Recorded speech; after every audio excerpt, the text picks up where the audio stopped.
start with, I didn't want to do the boat show in review. I don't usually like to critique other agencies' things, and we know it rained.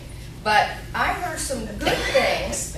I heard some good things about the show, but I decided to kind of take from the boat show and beyond, meaning how was this show? Maybe we can talk about, we also heard Monaco or Miami or whatever's going on in the boat shows, and maybe give a little projection for now we're into the season. Did we get some good leads? Are we going to sell some boats? Have we turned a corner? We might have not had the tire kickers. Did we have any serious buyers? And what do we think about the future? So I have my own picked panel, and I'm going to start the way I kind of put it with this guy. Let's see. This guy, he got his picture in it. Rolling Marine got a lot of publicity. So I thought I would let you talk about how the boatyards interacted with the boat show, and a little bit about at least Rolly or whoever else you've heard of in the boatyards experience and how it's going there from your end. Well, I actually think this is absolutely Rolly's best year since 1966.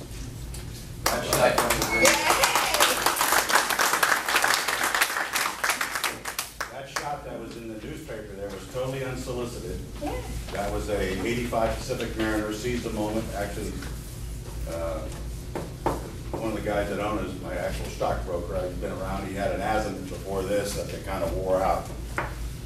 We had several azimuths in the yard there getting ready for the show. We had some Westports in the show and the yard getting ready for the show.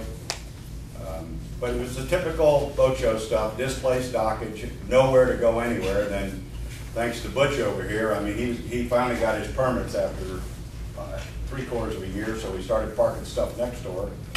And while he's dredging, and we're moving every other day.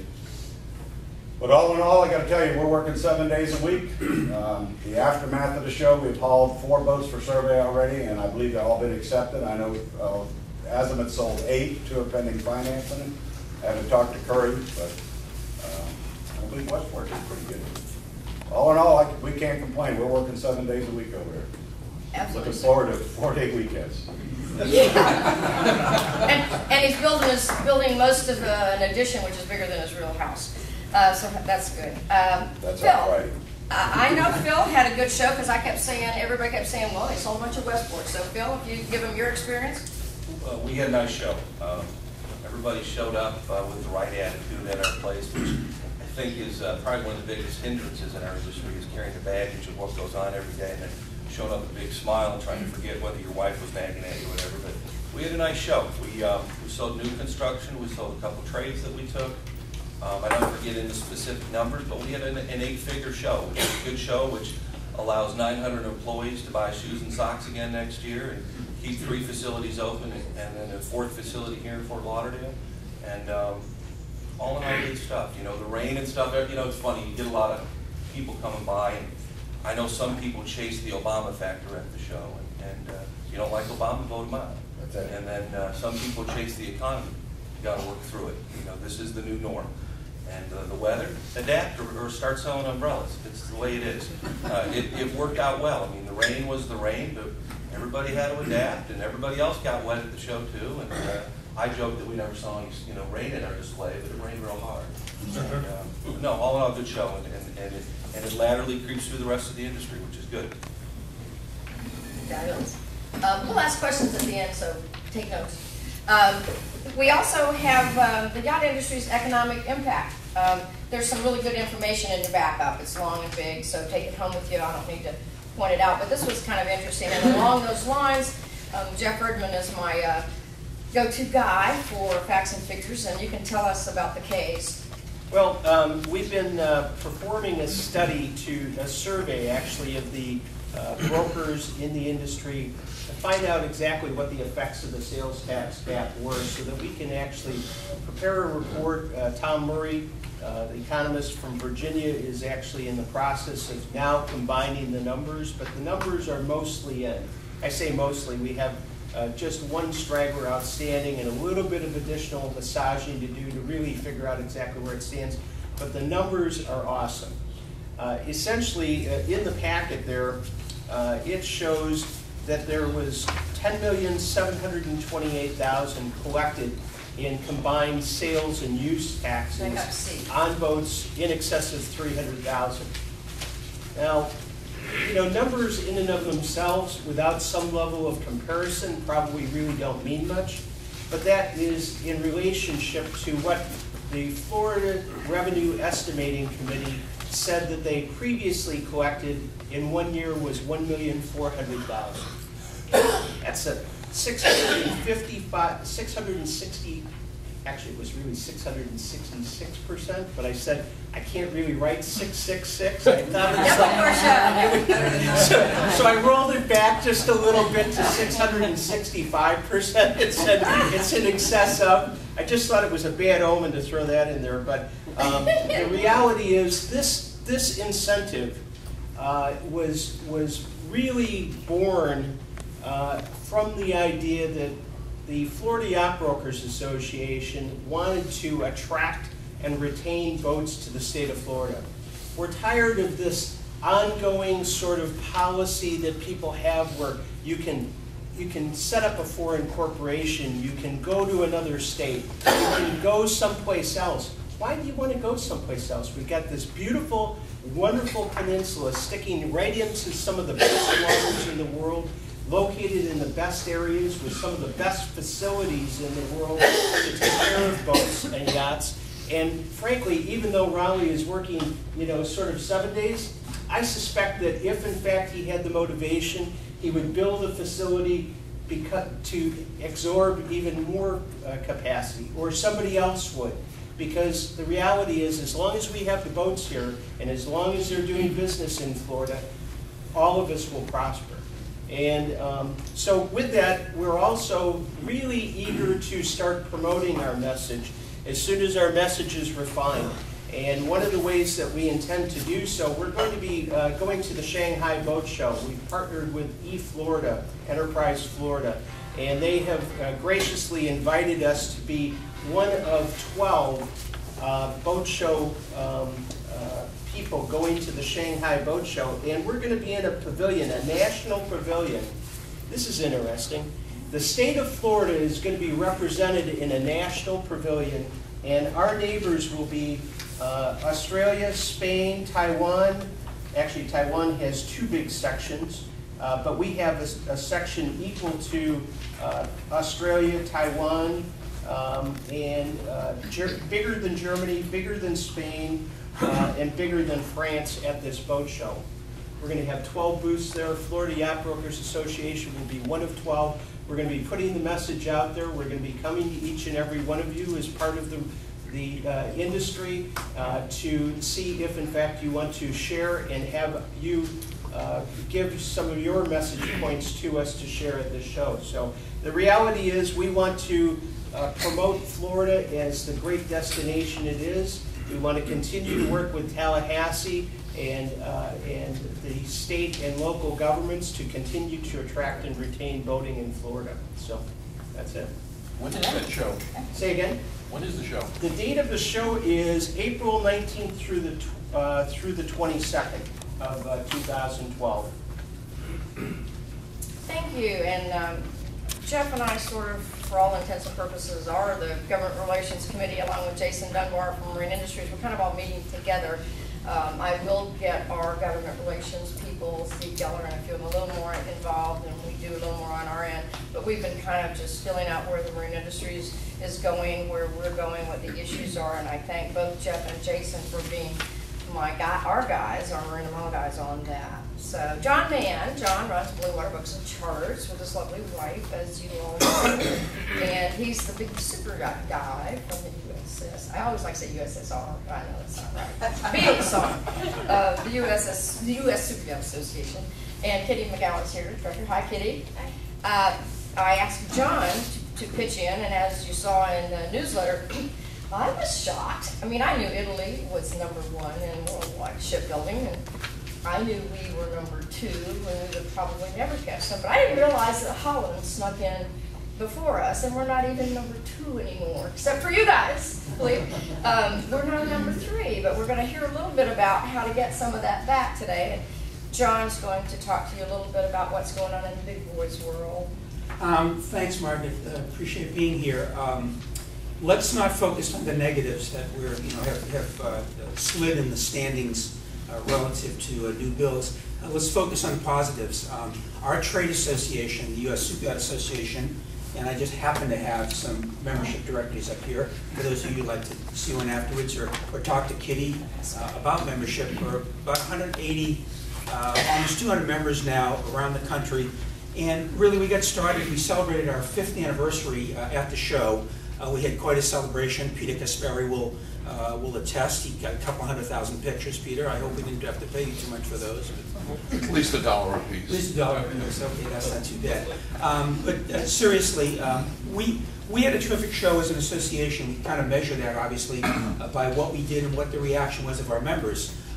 We had over 20 of our members in our in the builders and designers space, and if you were in there, you couldn't miss us because we had the biggest pavilion. 5 years ago, the U.S. did not have representation in that building. 5 years later, we had the biggest pavilion. I think that's pretty damn good. So we're certainly we're growing by leaps and bounds as an association whose purpose is really to represent U.S. companies from a promotion standpoint and from an advocacy standpoint. And one of our advocacy co-chairs, it's a hard word to say at this time of morning, Corey Ransom's back there. Corey, stand up.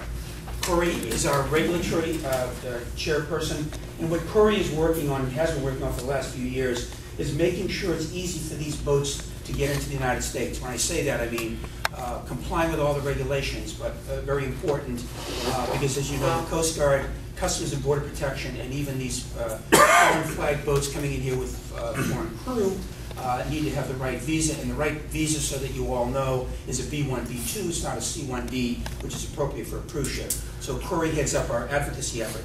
So anyway, just to jump back to the show, I think I talked to at least 2/3 of the 20-plus members that exhibited. They all felt terrific about the show.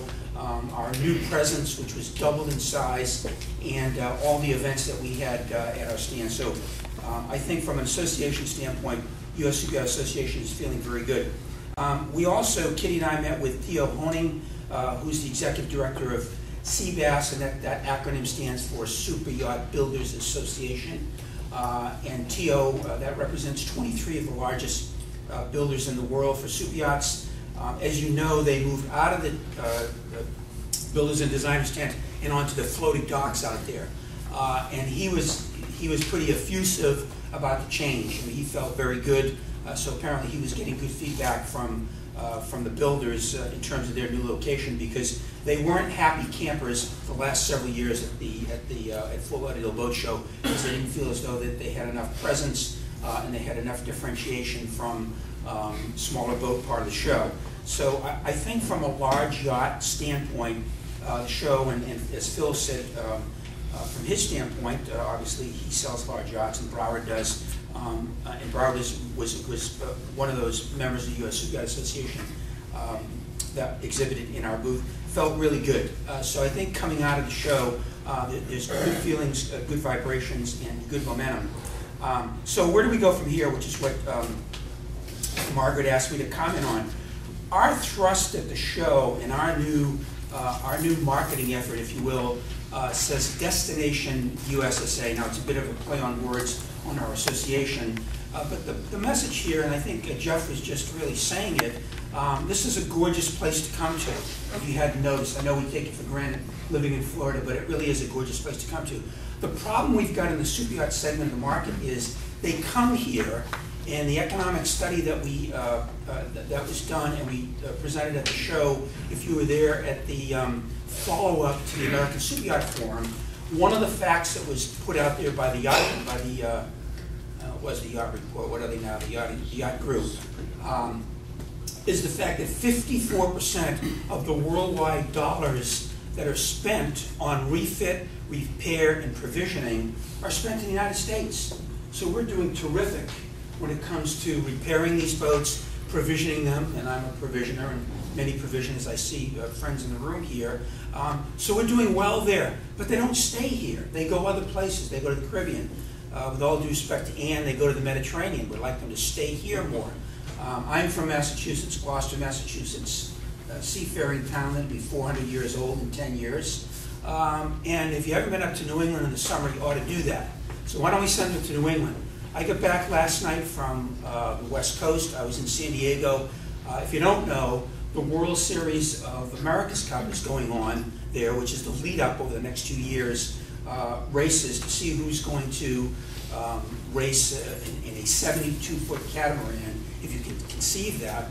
What they're doing, the races that I saw yesterday were on a 45-foot catamaran, and these were light winds, and you should see these things fly. So Larry Ellison has really changed the dynamics of the America's Cup, and I'm not giving a plug for the America's Cup. My point is, there are about a half a dozen super yachts sitting there in San Diego, for the event. Why aren't there 50 super yachts sitting there? Events, places to go. That's what we need to start promoting in the U.S. here, to make sure that we keep these boats in the U.S. Because if they stay in the U.S., they're spending money. Obviously, we all know that. So we need to market the United States as a destination, not just where to get your boat repaired or where to get provisions. So we're going to be pushing at that. If you want to participate in that and have your voice heard, then talk to Kitty or myself after this morning's session. I'm sorry for the commercial, Margaret, but You're welcome to do that. excited. Thank you much. Thank you, John. With that, my watch for me news person, Steve Schutzak from filming for the FLMD, Fort Lauderdale Marine Directory, he sees things that he knows what I'm talking about at the next meetings, and so he always sends something over and thought you might be interested. And while I was just putting this panel together, he sent me all of this fabulous stuff from Broward Shipyard and Donald Starkey team up on a Columbia 146. You'll see all of this very nicely done in your backup, and it is so exciting that Broward Shipyard is in the boat building business again today. So Brian Vanderbreen and designer or Philip. Philip. I mean, but you're going to come tell us what you do, how you did it, and what you're going to do. Come on up. Brian says you're the expert and you're the guy. I don't know. I'm Dutch and I'm stubborn. So, that's what he said. We can fix that. Yeah. Really. My name is Philip Brandlight. I'm from profession a naval architect. My previous career was that I was the managing director of Mann shipyards. And later on I became the project director for new construction at Amos. So that's a little bit my background. When I was young and started at Mann shipyards in the 80s, we were building their very boxy boats. And they were like Browards. And I always envisioned that Broward was a great shipyard, because why? They were binding their clients and the US was the destination. They had the rendezvous, that were great events. Later on in my career, when I was with Amos, I married an American girl. And I had to... Good job. That was a good job. I had to live somewhere a little bit closer, so I decided maybe that Fort Lauderdale was a good place to be. So I moved over to Fort Lauderdale, did some business down the road in Dubai, went here, and at the moment I work with Broward. It is not easy. Why? Because, somehow we find also that customers in the United States have more belief in building boats in Europe, in, let's say, the northern part of Europe. And maybe we are also to blame for that. We write in our specifications that we deliver North European quality. And we have the SuperYacht form, and we should say, no, we deliver United States quality. There's nothing wrong with the quality which can be made by people. And in my belief, yes, in Holland we build great boats. But it is all about education, If you tell people what you want, what you expect from them with regards to building a boat, everybody in the world can do it. It doesn't make a difference if it is in the United States, if it is in China, if it is wherever in the world. That is my strong belief. You have to explain to people what do you want.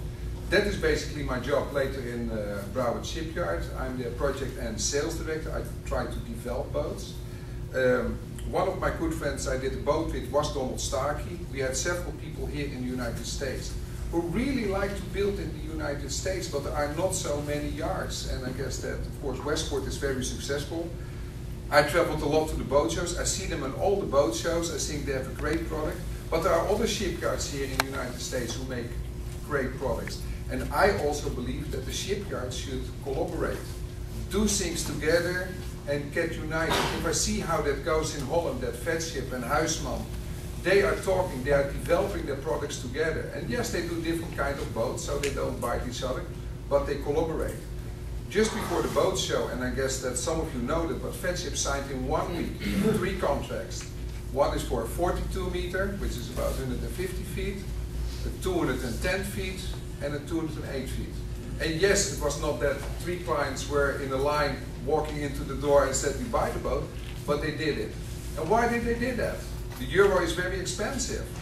So why don't build it here in the US, you know? And that are all the things that we have to focus on. We have to attract the customers. And I agree, you know, Florida is a destination. One thing what you didn't mention was, of course, if you want Florida to be a destination, then boats also should be allowed to charter here. If a boat cannot charter here, and at the moment we in 2 weeks we get 2 customers over from Europe, one from Belgium and one from Monte Carlo. They want to build charter boats, but dedicated charter boats, which we hopefully can contract and build under the new passenger yacht code. I got the question, and you know, I'm very good at building a boat, but if they ask me questions about flag states, I'm a little bit lost, because regulations, it is so much, and I'm working in this business, and I cannot give them the 100% answer. So how does a customer experience the answer about choosing a flag state? It is very confusing for them, you know, and at a certain point, if there are too many red flags, they walk away.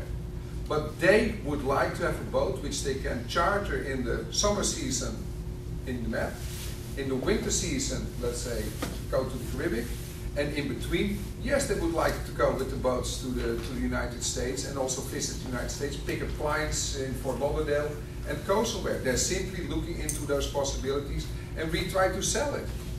Florida as a destination, but you know, we need the help also of the authorities to do that. Coming back to the boat which is in this article, we developed a boat, we call it the Columbus 146. Why Columbus? Because Columbus was the guy who brought basically America again under the attention of the Europeans. And that is basically the message which we wanted to get out, that we get being recognized also by the European audience to buy boats. Not only them, we also of course welcoming American customers to buy boats. We have them, but that was the message for this boat. And at the moment we are working with 3-4 customers. We didn't have a signed contract for that yet, but they're coming closer and closer and closer. It will be Broward's first boat since a long time, but I'm sure that we can do it, and we have to do it together with the industry, with all the subcontractors and the suppliers. That's it.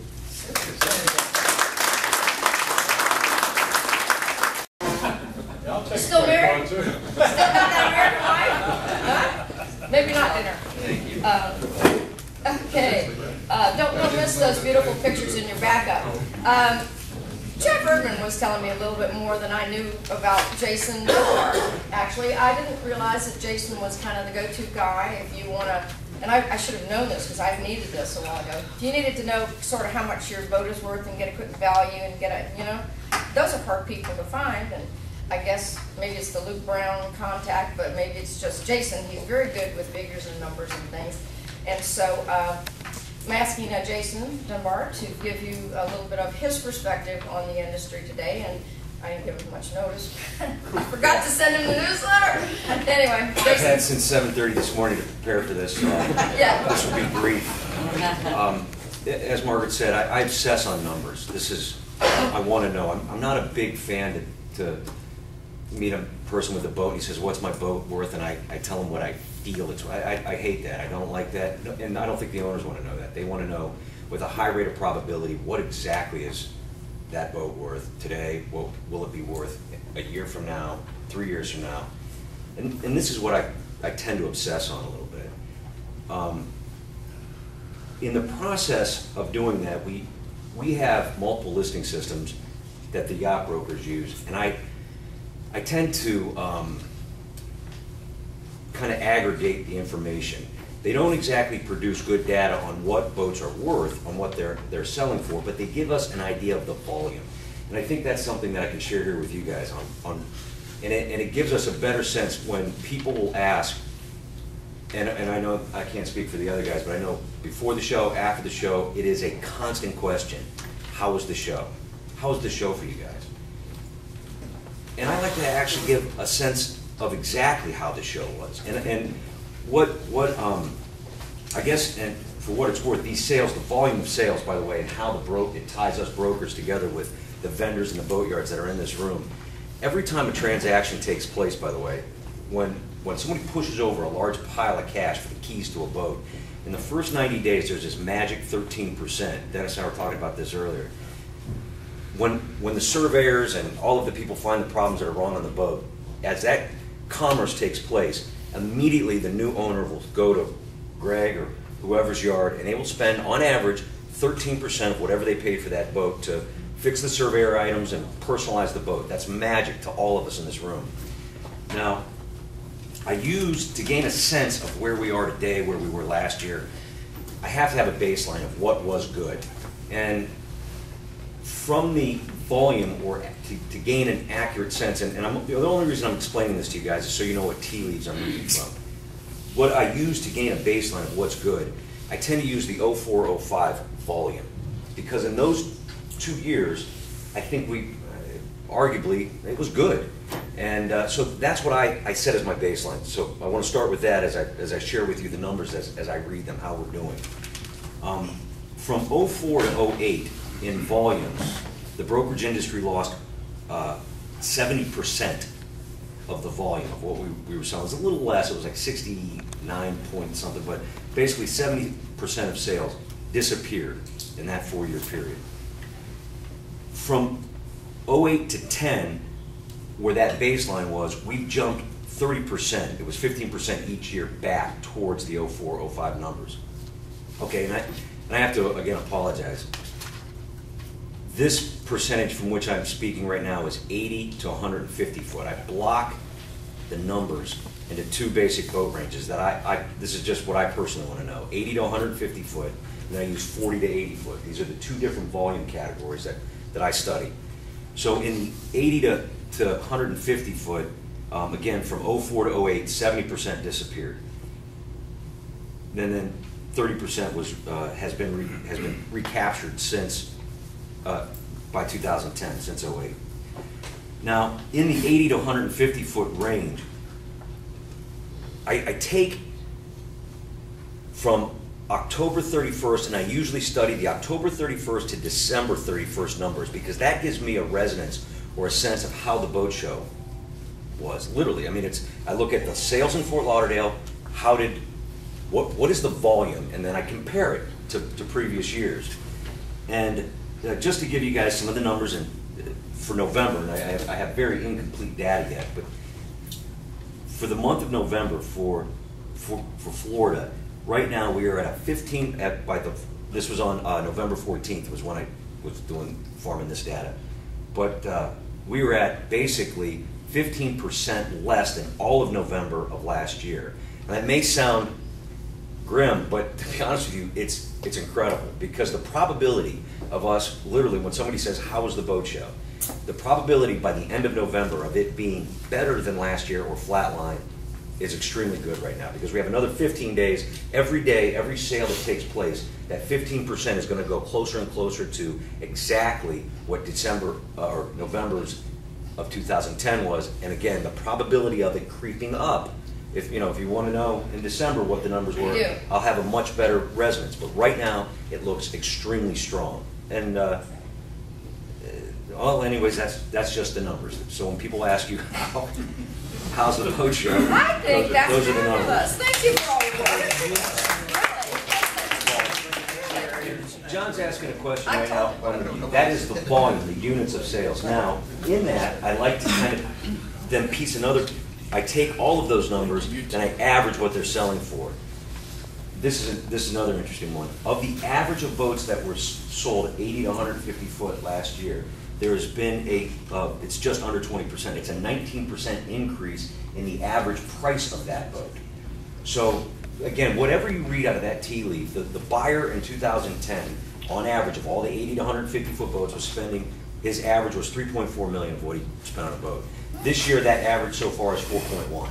So that's a, little under 20% increase in what the average spend is. I told you there was good news out of the boat show. Tell everybody over there I said so. And the 13% fixed, upgrade, remodel is of the purchase price. Correct. So that 13% has also resulted in a larger dollar figure this year over last year. Well, that would be an algorithm that, yes, there would be a high probability of that, yes. Yeah. Algorithm, case. These people use things. Dennis. You know, we were speaking of, Jason, 13%. That's usually just a starting point because really we're planting seeds at the show. And a couple of months after the show is when everything really starts to kick in. I've had them come in and like double and triple what they spend, when a new buyer takes place. After the survey items are fixed and then they want to customize it, personalize it, make it their boat. The wife doesn't like the blue interior or whatever, and they just spend a lot more money sometimes than 13%. But on average, that number is pretty high. Yeah, that was an economic impact study Yeah. that was done by the MI, and that is the sweet spot which creates this giant industry. And I don't know how we look from the Med, but realistically, we are, out of every 100 boats that are sold on the planet, 20 of them take place in the Tri-County area right here. And we are the 800-pound gorilla in the room. There's no doubt the rest of the planet that it is here. We are, and again, I would be very interested to gain your perspective at some time at how the Med or the Caribbean or even New England, do they have a concern for us? Because we should be, considering that we are 20% of every single sale that takes place on the planet is in this Tri-County area, we are a barometer of the health of the industry. I don't know if the rest of the world sees it that way, but that's exactly what the numbers show us, that if we're doing well, the rest of the world is going to follow us. So it is. Questions for all the panelists now. We've got the time. Ed? I just figured, as far as, are you finding most of these people are Americans buying, or basically South Americans or Europeans? The data that I formed doesn't give me that information. I can tell you from my desk, from my office, the residents, I've been doing boat shows now for 18 years. And again, I think Phil and Jeff maybe would have much greater insight on this, but my experience has been that the Fort Lauderdale show, the demographic that solicit the Fort Lauderdale show tends to be Northern European and Midwestern industrialists. The Miami show for us tends to be more South Mediterranean, the Italian, Spanish market, and a large South American market would be our, at least that's been my social observation. But Bill, would you like to make a comment on the same answer? Yeah, all I can do is kind of based on what we do. But we do shows in Europe, Asia, Australia, Middle East, America. So we cater to the world. But that said, if I look at us as a brand, since last October, not the one that just passed, the year earlier, 2010, we did 14 new builds. Not when I say 14, we're always building, but we did 14 orders. And if I would listen to Fedship and stuff, Hank would have told me that North America was dead, yet the 3 orders he did was all American at the show. And so there's a little bit of jealousy that the European brands want to bring to this too, which everyone wants to write off America. It was Japan a few years ago, they were going to take us over. Well, they're not taking us over. Now it's China. And I don't know if you've been to China, when you go to Shanghai, I think you'll realize too, they're not taking us over either. And that said, we are the brand. We're a brand. America's a great brand. It's a skilled workforce, it's a stable currency, and that's what we got to go promote to everybody. That's what we bring to the table. So to answer your question, since last year we sold 14 new contracts from the October show to today, and all of them are North America, which is neat. And they all want to spend their money at home. Yeah. And so the point that Philip makes is a very true point, which is in North America, go try to build a 200-foot boat right now. Over 200. We don't build the men's size range. We build from 26 meters, 85 feet to 164 feet. So we're kind of focused on what we do. But go try to build a 200-foot boat in America, but more importantly, go try to build it on time, on budget, and deliver the experience to the guy.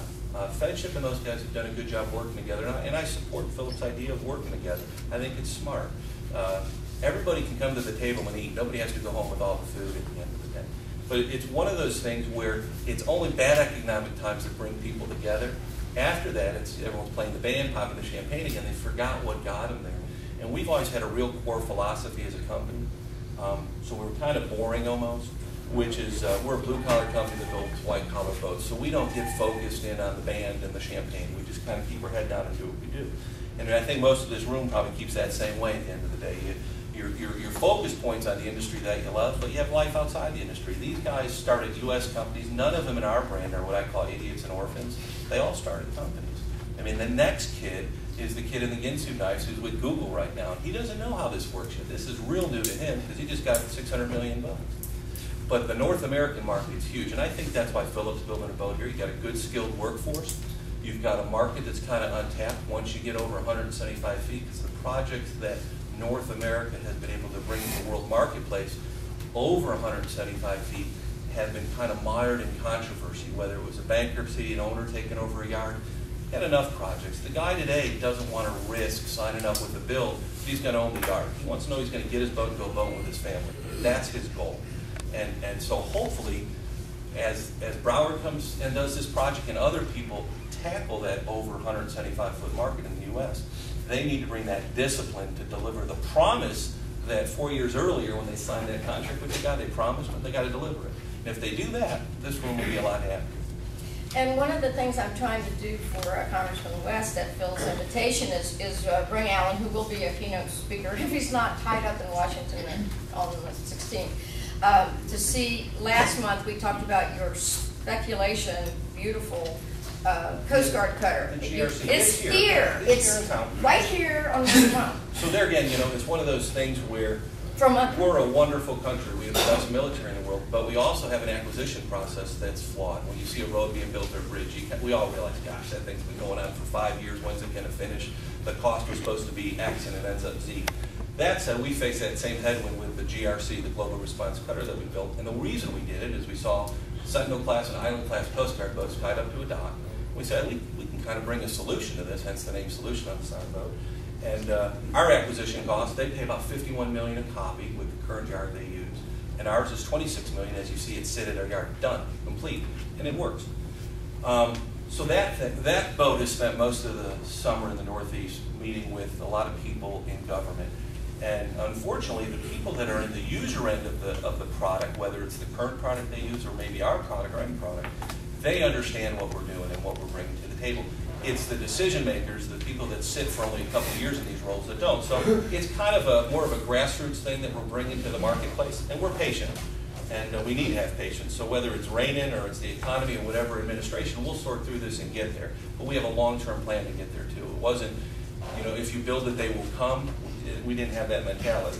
But we wish it would work that easy. And I don't want to drop any names because I don't think I can, but there is a 400-foot boat at one of our yards, I think, getting some work done. And I just think that's incredible that somebody does something like that in our Marina Mile